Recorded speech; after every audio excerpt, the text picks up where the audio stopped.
Boa tarde, primeiro ano A. Como vocês estão? Eu espero que vocês estejam bem.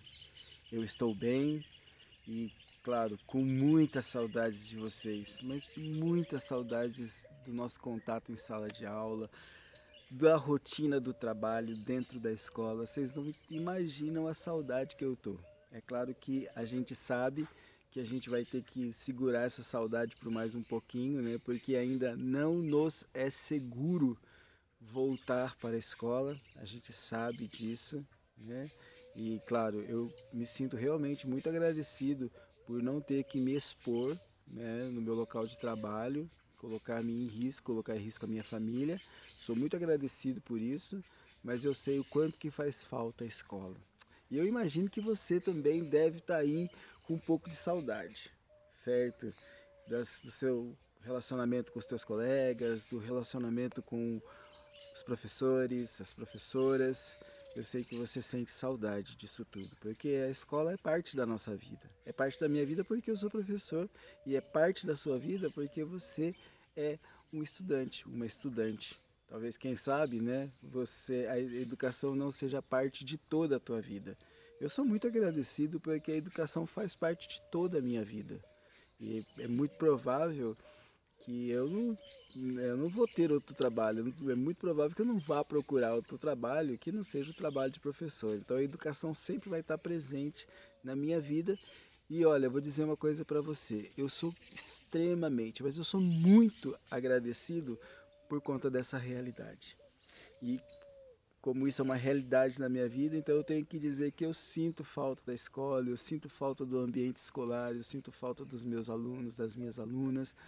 E aí eu quero desejar que você esteja bem aí onde você esteja, na sua casa. Eu quero que você esteja realmente ciente, compreendendo tudo que é necessário para que a gente possa passar por esse grave problema, que é a pandemia do coronavírus, sem uma maior tragédia do que já temos, certo? Então essa é a minha oração, é o desejo do meu coração, é que você esteja bem, você, sua família, né? E é o desejo do meu coração que nós, enquanto nação, enquanto país, não seja ainda mais traumático do que já está sendo, né? Hoje nós somos o segundo país no mundo com maior número de mortes. E a gente sabe que essas mortes, infelizmente, elas não vão parar hoje. Então é muito importante que você esteja consciente da gravidade desse problema. E a gente sabe que, infelizmente, muitas pessoas elas estão duvidando do problema, estão minimizando o problema, e isso torna o problema ainda maior, porque muitas pessoas elas se recusam a usar máscara, muitas pessoas elas recusam a tomar as outras medidas de segurança. Então isso só aumenta o índice de contágio no nosso país e isso aumenta ainda mais a necessidade das pessoas de procurarem o sistema de saúde. E a gente já sabe que em muitas localidades esse sistema de saúde está o caos. E esse é o grande problema do coronavírus, de muitas pessoas serem infectadas num espaço de tempo muito curto e essas pessoas venham a precisar de atendimento médico. Você, adolescente, né, a gente sabe que os riscos de, uma, de um contágio com o coronavírus se tornar uma infecção grave é menos recorrente nos adolescentes, mas acontece também, infelizmente. Não só nos adolescentes, mas também nas crianças. Então, por favor, minha querida aluna, meu querido aluno, quando você tiver que sair de casa, mas por favor, utilize máscara. É pelo teu bem, para a segurança dos teus familiares, para a tua própria segurança e para o bem comum, certo? Tem um passarinho aqui cantando, vocês estão ouvindo? E falar em passarinho, eu aqui, ó, eu tô debaixo de uma árvore chamada Manacá da Serra. Conhece? Já viu essas flores aqui?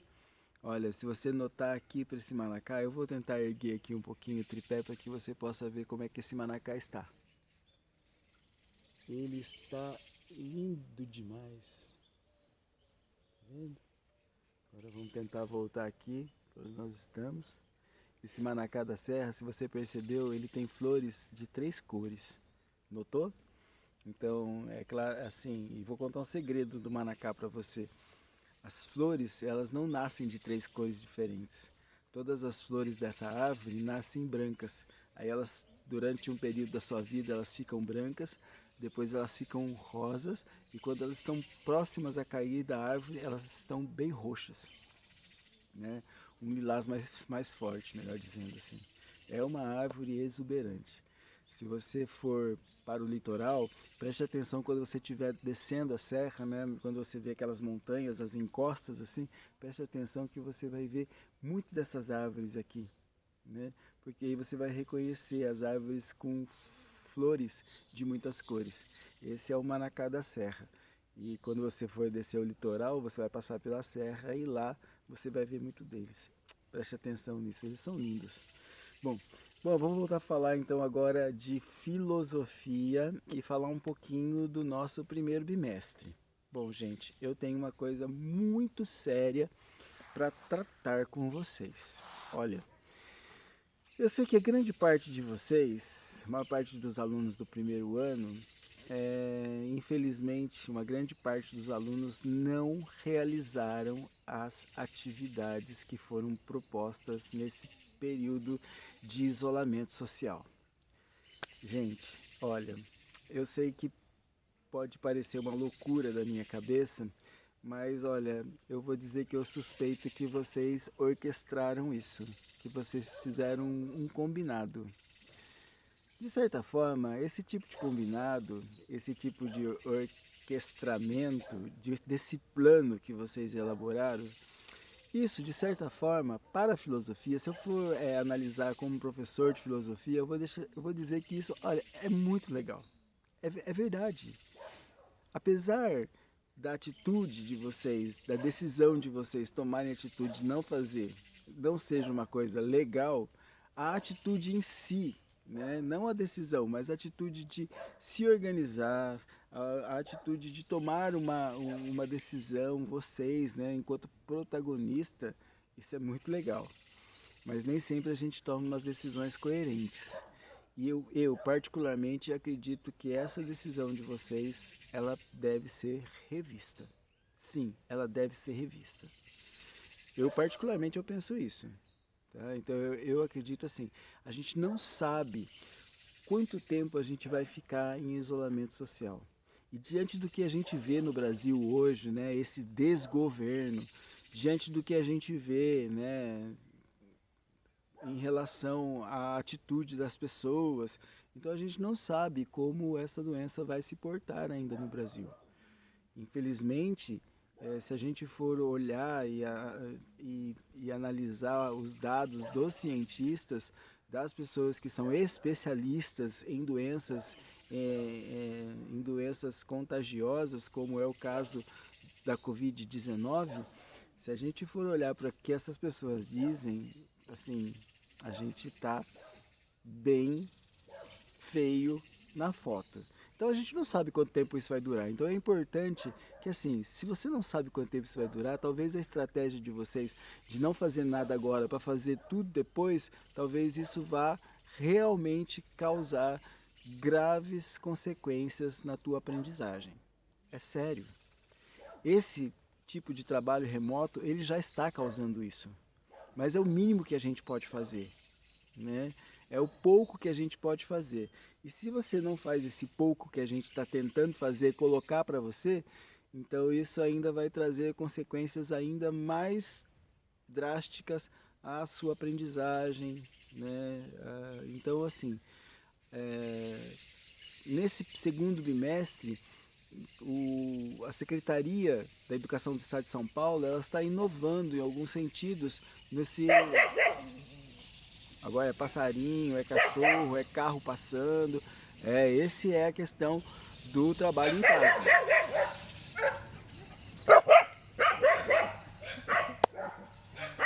É isso, gente. A gente tem que se reinventar. Mel.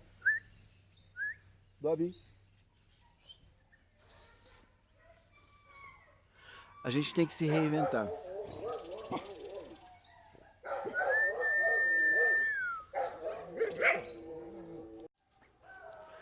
Bom, então, os cachorros estão mais calmos, estão aqui do meu lado aqui agora, tentando acalmá-los, parar com esse latido. É isso, assim, a gente também, como professores, a gente também tem as nossas dificuldades de aliar, né, todos os afazeres domésticos, aliar a rotina de casa com a rotina de trabalho. Então, por exemplo, aqui tem um cachorro que não vai parar de latir porque esse cachorro eu nem conheço, entendeu? Né, sabe assim, então ele vai ficar latindo no meu vídeo e às vezes eu tenho que parar o vídeo por conta que eu tenho que atender a minha filha, enfim, é difícil também. E é por isso que eu vou dizer para você que eu também estou com muita saudade da escola, da rotina do trabalho dentro da escola. Eu trabalho muito menos dentro da escola do que eu tenho trabalhado dentro de casa. Então, se você ouvir alguém dizer que o teu professor não está trabalhando, olha, fala sério, ó, fala assim, eu conheço um professor que ele jurou para mim que ele está trabalhando mais do que ele trabalha na escola. E eu estou jurando para você que isso está acontecendo. Então a gente também está se reinventando. A gente também está tendo que se adaptar a essa nova realidade.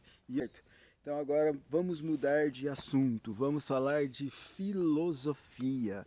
Bom, gente, no primeiro bimestre, quem esteve comigo, conseguiu acompanhar comigo aí o desenrolar das nossas aulas à distância, então a gente trabalhou conceitos importantes a respeito das áreas de atuação da filosofia, né? Então áreas, né, de estudo da filosofia. Então a gente viu sobre a metafísica, a gente viu sobre a filosofia da ciência, a gente viu, né, várias, a estética, a ética, que são campos de estudo da filosofia.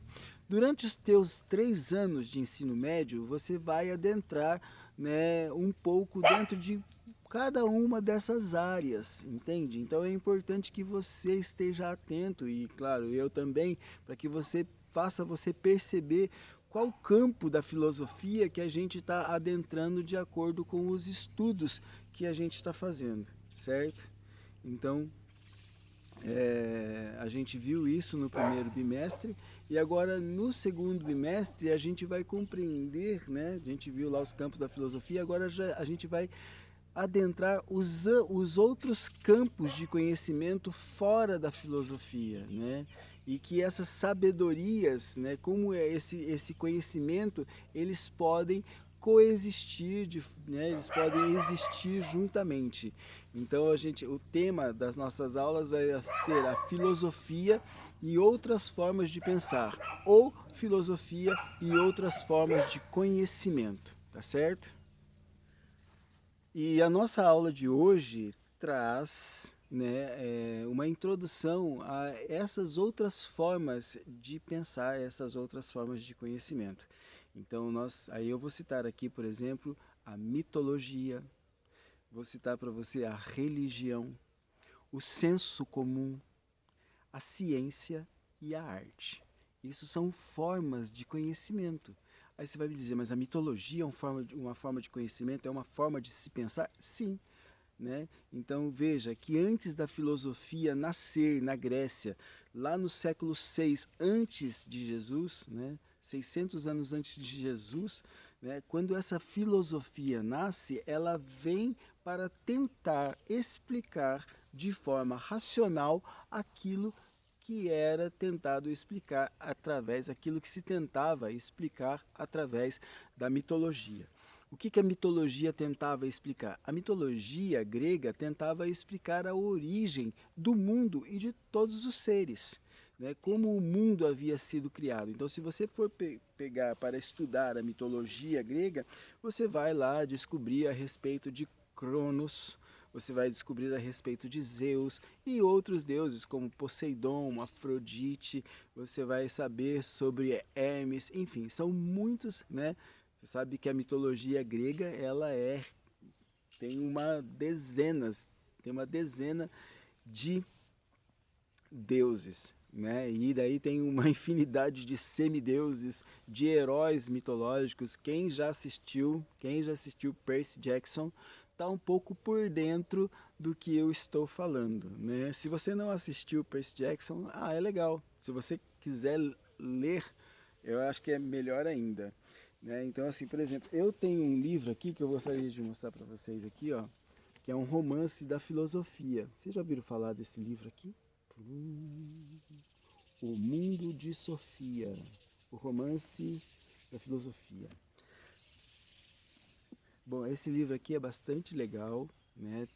Com certeza tem na sala de leitura, né? Da, da Escola Francisca Ribeiro. Você vai encontrar esse livro lá. Ele é muito bacana, né? Eu sugiro que você leia esse livro aqui, né?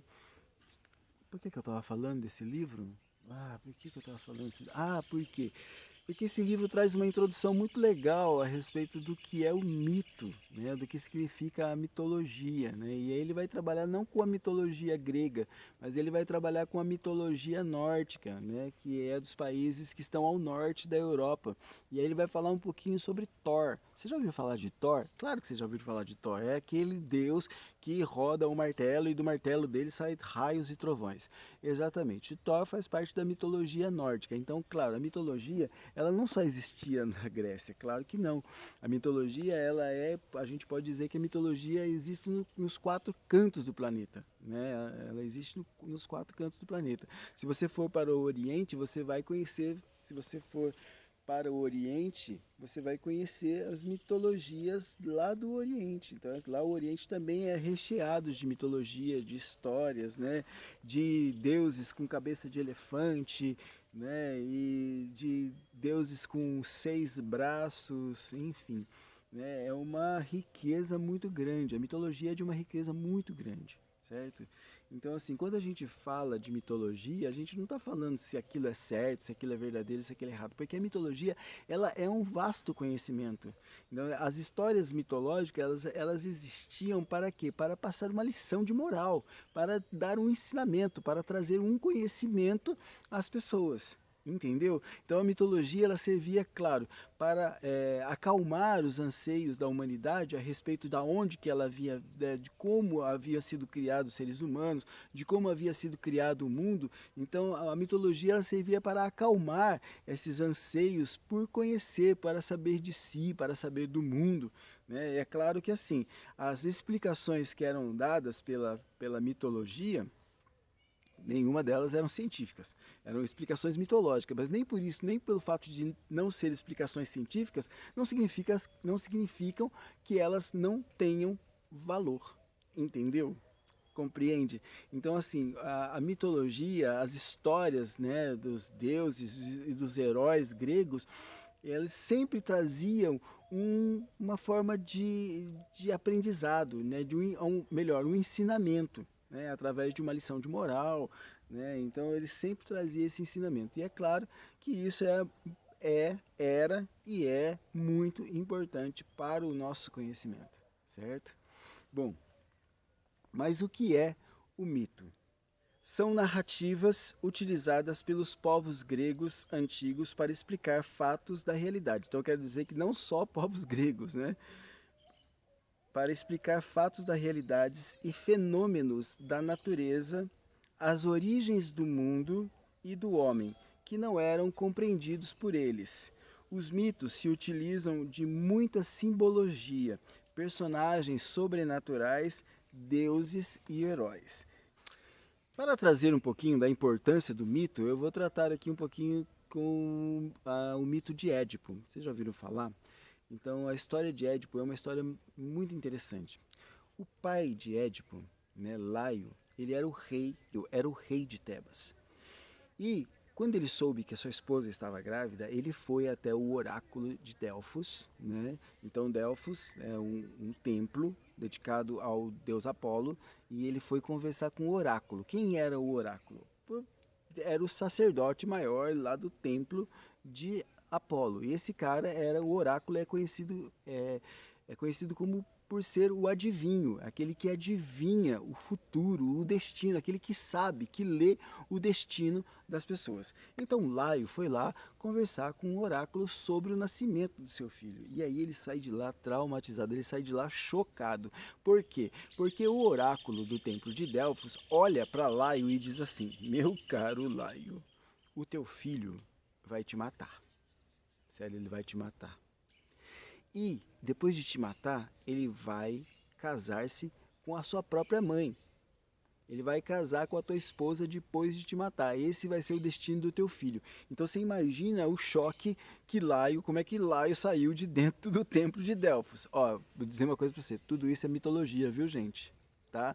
Esse personagem Laio, esse personagem Édipo, é mitologia, é uma história imaginada que falava a respeito do quê? Falava a respeito do destino. Qual que era o ensinamento que o mito de Édipo trazia? O mito de Édipo trazia o ensinamento que o nosso destino ele já estava pronto, ele já estava executado. E aí você pode dizer assim, nossa, mas os gregos pensavam isso? Aí eu vou dizer que você, talvez você pense isso. Aí eu pergunto para você agora, quero que você pense sobre isso. Você é dono do teu destino? Você é dona do teu destino? Hum? Pensa sobre isso um pouquinho aí. Você faz tudo o que você quer ou as coisas já estão pré-determinadas? Essas são perguntas que os gregos se faziam. E aí a mitologia respondia que o destino de todos os homens já estava selado. E aí, como é que ele faz isso? Como é que ele dá esse ensinamento? Ele dá esse ensinamento através da mitologia de Édipo. Ora, Laio saiu do templo de Delfos arrasado. Quando o seu filho nasce, ele manda um escravo pegar o filho dele, que ele fala, que esse cara aí vai me matar, vai ainda casar com a minha mulher, o que? Sai pra lá. Ele manda então um escravo, seu escravo, pegar o seu bebê, o seu filho, né, recém-nascido, e dá fim. Fala assim, ó, você leva ele e mata. Mas mata, viu? Mata porque senão ele vai me matar. E aí o servo do rei Laio pega o Édipo, recém-nascido, e leva Édipo, né, para matar. Só que chega na hora de matar o Édipo, sabe o que acontece? O servo não tem coragem. E aí então ele pensa assim, bom, se eu amarrar os pés do Édipo aqui no meio do caminho, nesse lugar aqui deserto, sabe o que vai acontecer? Um bicho vai comer ele e eu não vou ser o cara que vou matar um recém-nascido, então deixa que o bicho mate. Né? Então foi o que pensou lá, talvez, né, da mitologia lá, o servo de Laio. E amarrou os pés de Édipo e deixou ele abandonado. Bom, Édipo foi encontrado. Né? Passando ali um viajante encontrou Édipo. Então salvou a vida de Édipo. Levou Édipo para uma outra cidade, para Corinto. E lá Édipo foi adotado, sabe por quem? Pelo rei de Corinto. Pois é, ele foi adotado pelo rei de Corinto. Vai vendo a história. Bom, e aí o Édipo, adotado pelo rei de Corinto, ele não sabe que ele não é o filho verdadeiro do rei de Corinto. Ele vai crescer, vai se tornar um adulto e aí ele vai procurar, sabe quem? Um oráculo, um adivinho. E aí ele vai para o templo em Corinto, vai procurar lá esse adivinho, esse oráculo e vai perguntar qual é o meu destino. E aí o oráculo diz para ele assim, rapaz do céu, você vai matar o teu pai e depois você vai casar com a tua mãe. Você imagina qual foi o desespero, como o Édipo saiu desse oráculo. E aí, para não cumprir o seu destino, para fugir do seu destino, o que Édipo faz? Ele foge. Ele não vou ficar aqui. Se eu ficar aqui, eu vou acabar matando meu pai, o rei de Corinto, sem saber que o rei de Corinto não era o seu pai. Então, o que Édipo faz? Ele foge. E na sua fuga, em determinado momento, numa estrada, ele se envolve numa confusão e ele acaba matando um homem. Quem que ele mata? Laio, o seu verdadeiro pai. Ele continua a sua fuga, né? Depois dessa confusão, ele não sabe quem ele matou, ele não sabe quem era Laio. Ele continua a sua fuga e aí ele se encontra com um monstro, né? Com um monstro mítico que é a Esfinge. E essa Esfinge já causava muitos problemas para os moradores de Tebas. Ele encontra com a Esfinge e ele mata a Esfinge. Ele mata a Esfinge e quando ele entra em Tebas, ele é recebido como um herói. Ele é recebido como um herói porque salvou a população de Tebas. E como prêmio pelo seu ato heróico de matar a Esfinge, sabe o que ele ganha? Ele ganha a mão da rainha enviuvada. Sim, Jocasta, a sua mãe. Então essa era a maneira que os gregos, eles ensinavam às crianças, ensinavam a todos que como as pessoas não poderiam fugir do seu destino. E ainda hoje nós temos uma grande pergunta que está na cabeça das pessoas será que tudo que acontece na minha vida já está determinado? Já está escrito? Então as pessoas acreditam que o seu destino está escrito nas estrelas, por exemplo. Se você consulta o horóscopo, se você consulta o zodíaco, se você faz um mapa astral, por exemplo, você está dizendo que o teu destino está ligado a leitura das estrelas. Não é interessante isso? Pois bem. Bom, essa questão da mitologia, né? Então veja, a mitologia ela é uma maneira que os gregos tinham para conhecer o mundo. E quando nasce a filosofia na Grécia, o que os filósofos, qual que é a tentativa dos filósofos? É mostrar, possibilitar uma nova forma de conhecimento, de conhecer o mundo, uma forma racional de conhecer o mundo, sem lançar mão dos mitos. Os filósofos tentavam explicar como as coisas haviam se originado, como o mundo havia se originado, qual era a matéria das estrelas, qual era a matéria que formavam todas as coisas do planeta.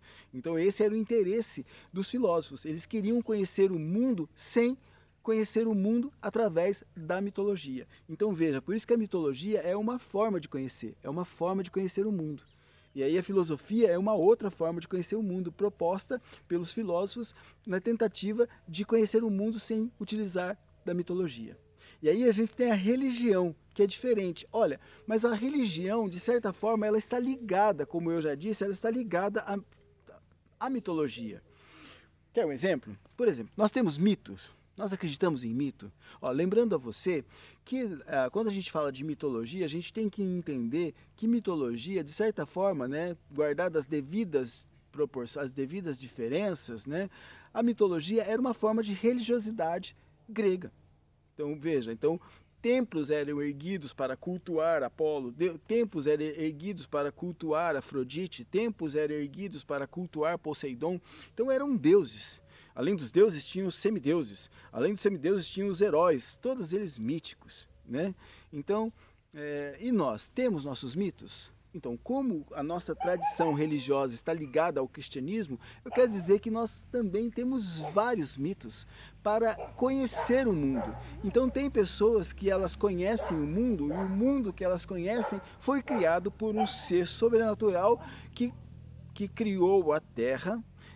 No primeiro dia criou tais coisas, no segundo dia criou outras coisas, no terceiro dia criou outras coisas, no quarto, no sexto dia criou o homem. Então as pessoas conhecem o mundo. Então por isso que assim é muito complicado, né? Quando se fala a respeito de filosofia, muitas pessoas têm muito preconceito da filosofia. Por quê? Porque eles falam que os filósofos são ateus. E aí eu quero dizer para você que eu, como professor de filosofia, eu poderia ser ateu. E isso não seria problema teu. Certo? Desculpe falar dessa maneira, mas assim, mas no caso eu não sou ateu, tá? E eu não sou ateu, tenho as minhas crenças, tenho a minha religiosidade, tenho a minha fé, enfim, eu não sou ateu, mas isso também não é o que importa aqui. Por quê? Porque a filosofia, ela não necessariamente não é inimiga da religião, entendeu? A filosofia é uma forma, é uma outra forma de conhecer, de ter conhecimento a respeito do mundo e da realidade que a gente vive. Compreende? Só que é claro, aí eu vou mostrar para você aqui uma charge. Não vou pedir para você ler daí, porque a gente está numa câmera frontal e então está espelhado, né? A imagem está espelhada, mas eu vou ler para você. Aqui está dizendo, ó, religião versus filosofia. E aí você tem Deus e o filósofo, certo?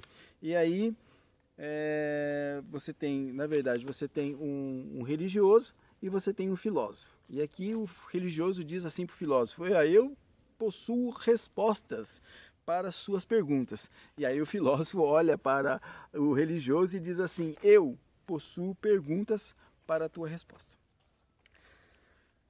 Pensa sobre isso, certo? Então, assim, necessariamente a filosofia não é inimiga da religião. É claro que assim, a diferença é que entre a filosofia e a religião, é que a religião ela traz o conhecimento da religião, o conhecimento proporcionado pela religião, ele é inquestionável. Então se você encontra uma pessoa muito religiosa, então assim, não dá para falar com ela a respeito, por exemplo, de outras formas de conhecer o mundo. Então é por isso que quando o professor de biologia, ou o professor de física, ou o professor de história, ou o professor de filosofia vai falar sobre o Big Bang, aí o aluno olha para o professor e diz assim, nossa, acho que esse professor é ateu, porque ele não acredita que Deus criou Adão e Eva. Entendeu? E necessariamente não significa quando eu falo a respeito da forma de conhecer o mundo e como o mundo foi criado a partir do olhar da ciência, necessariamente eu não preciso ser um ateu para olhar e viver e conhecer o mundo dessa maneira. Compreende? Tá? Então, assim, existem aquelas pessoas que acreditam, por exemplo, né? E aí eu já quero estipular algumas diferenças entre mitologia e religião. Elas são muito próximas, mas existe uma diferença. Por exemplo, na mitologia grega, o conhecimento, a maior parte do tempo, ele era passado oralmente, né? Então era um conhecimento oral. Tá? Então os pais contavam para os filhos, os avós contavam para os netos, então esses mitos, né? Então o pai chegava, olha meu filho, tem uma coisa que é chamada destino, e eu vou ensinar o que é o destino contando a história para você de Édipo. Pronto, ele contava, ele passava uma história, através de uma história ele passava um conhecimento. Qual que era o conhecimento? O conhecimento que dizia que todos os destinos dos seres humanos já estão traçados, certo? Bom, a diferença entre o mito e a religião, a mitologia e a religião, é que assim, na religião existe um livro. Né? Geralmente a religião existe um livro. E esse livro é a base, né, da crença das pessoas que acreditam naquela religião. Então, por exemplo, diferente na Grécia, que a coisa era passada de boca em boca, é claro que existiam diferentes maneiras de se contar, talvez uma história, a mesma história. Né? Então já é diferente na religião. Então Deus fez o mundo em 6 dias. Né? Se alguém falar que Deus fez o mundo em 5 dias porque leu em algum lugar, todo mundo fala, não, não, está errado, porque na Bíblia está escrito que foi em 6 dias. Certo? Então, se, por exemplo, se você falar que, se alguém chegar para você e falar assim, olha, na verdade, Daniel não foi colocado na cova dos leões, Daniel foi colocado na cova de dragões. A pessoa, não, porque na Bíblia está escrito que foi colocado na cova dos leões. Então são verdades, são histórias que são, para muitos religiosos, são consideradas verdades absolutas, entendeu? Né? E essas pessoas que acreditam que tudo que está escrito na Bíblia aconteceu da maneira como está escrito lá, são chamadas de pessoas, são conhecidas como os fundamentalistas, né?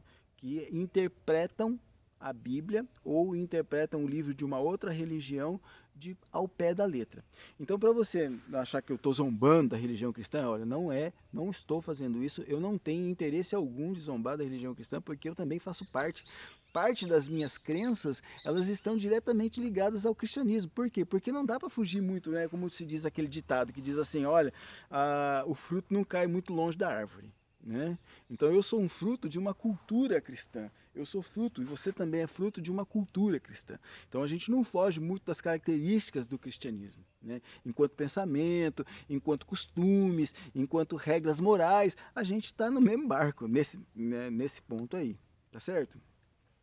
Bom, então a diferença entre mitologia e religião é que, por exemplo, a religião ela é inquestionável. E lá tem sempre um livro, né, que traz crenças sistematizadas. Olha, você tem que acreditar assim, depois aconteceu isso, depois aconteceu isso, depois aconteceu isso, depois nasceu Jesus, depois Jesus morreu, ressuscitou e foi subir aos céus e vai voltar. Pronto, então aí isso é uma sequência de crenças que estão sistematizadas. E na mitologia isso não existe. Tá? Mesmo porque não existe um livro dos mitos, né? Que era o livro da religião. Né? Então por isso que a mitologia não é religião do grego, porque não existe uma série de crenças sistematizadas através de um livro, por exemplo. Né? É claro que existem livros que contam os mitos. Né? Por exemplo, eu vou te dar um exemplo de Homero, né? Que foi um poeta que escreveu, né, o livro lá que é a Odisseia. Nesse livro ele conta a história de um personagem que ele vai embora lá para a guerra e ele sai da sua terra e demora tantos anos para voltar para sua terra lá. Enquanto ele não volta para sua terra, enquanto ele não volta para Ítaca, só acontece desgraça na vida dele. Tá?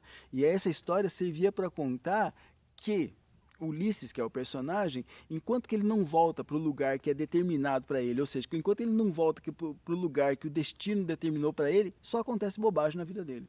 Entendeu? Então, olha, então o conhecimento, o mito, a mitologia, ela era uma forma dos gregos conhecerem a si próprios. Né? E também uma forma de conhecer o mundo e a realidade que eles viviam. E a religião também tem esse papel, né? A religião é uma forma de conhecimento. Aí não cabe a mim e não cabe a ninguém julgar se é uma forma, a melhor forma de conhecimento, certo? E não é meu interesse chegar aqui e falar, não, porque a religião cristã está errada, tudo isso é um mito. Não, não é isso, não é o papel do professor de filosofia. O meu papel enquanto professor de filosofia é fazer você pensar a respeito, né, se há ou não há verdades absolutas, né, se a forma que você conhece o mundo, né, seja através da mitologia, seja através da filosofia e seja através da religião, qual é para você a melhor, aquela que você se encontra melhor dentro do seu conhecer o mundo. E também o meu papel como professor de filosofia é mostrar, dar possibilidades para você conhecer outras formas de pensamento, inclusive o pensamento científico. E aí você pode dizer assim, então você acredita que a ciência é o verdadeiro conhecimento. Eu digo não, eu não acredito, porque existem muitas teorias científicas que foram desmentidas. Né? Durante um tempo, os cientistas do mundo acreditavam que a Terra era plana. Durante um tempo, os cientistas do mundo acreditavam que a Terra era o centro do universo. E esse tipo de conhecimento científico foi suplantado por um outro conhecimento científico, compreende? Então, nem a ciência tem uma verdade absoluta. Né? Porque o que hoje para o cientista pode ser certo e determinado, pode vir amanhã um outro cientista e através das suas teorias provar que essa teoria que hoje todo mundo quase acredita é uma falácia, é uma mentira. Olha, não sei, mas eu adoro filosofia. Uma outra coisa que diferencia a mitologia da religião é que na religião existem as pessoas que são encarregadas, né, de...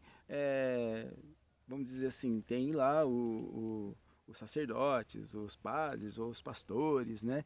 Existe uma organização institucional, isso que eu quero dizer, existe uma organização institucional, existe uma instituição que na maior parte das vezes é hierárquica, ou seja, né, o pastor que obedece o bispo que obedece o diácono que obedece o apóstolo e aí vai. Né? Por exemplo, tem o padre da diocese, depois tem o bispo, depois do bispo tem o cardeal, depois do cardeal vai subindo lá tem o papa. Né? Então, assim, e na igreja evangélica também tem essa instituição, que é uma instituição e também tem a sua hierarquia. Na mitologia isso não existe, certo? Mesmo porque lá na Grécia Antiga existiam regiões que existiam deuses que eram cultuados numa região e que em outra região da Grécia as pessoas nem sabiam que esse deus aí existia. Certo? Então, dentro da religião, não. A religião existe lá. Por exemplo, se um país, né, a maior parte do país é cristão, você pode ter certeza que a maior parte das pessoas acreditam que Deus é pai de Jesus Cristo, certo? E que Jesus nasceu da Virgem Maria, tá certo? Então é isso, gente. Então aí eu estou colocando aqui as diferenças principais entre mitologia e religião. E qual que é o principal objetivo dessa aula? O principal objetivo dessa aula é fazer com que você compreenda que mitologia, religião, filosofia são formas de pensamento, de pensar e de conhecer o mundo. E aí nisso também, na próxima aula, a gente vai falar sobre o senso comum, que é uma outra forma de conhecer o mundo. A gente vai falar da arte e a gente vai falar também da ciência, tá certo? Então por hoje aqui a minha aula vai ficar por aqui, já está extensa demais, você já deve estar cansado de me ouvir. Eu vou deixar um roteiro de estudo para você, alguns textos importantes sobre mitologia, sobre religião, para que você leia e você tire as suas conclusões, certo? E aí, claro, vai lá umas perguntinhas para ajudar você a tirar a sua conclusão, tá certo? Eu vou parar por aqui também, que agora tem muito passarinho cantando aqui, é gostoso ficar aqui escutando os passarinhos, minha filha está querendo minha atenção, e eu vou parar por aqui. Espera um pouquinho só, filhinha, estou me despedindo dos meus alunos, está acabando minha aula. Gente, um abraço a todos, e ó, por favor, aqueles... Esse aqui é o cachecol do papai. Esse é o meu cachecol, mas esse cachecol é muito fininho, não é não?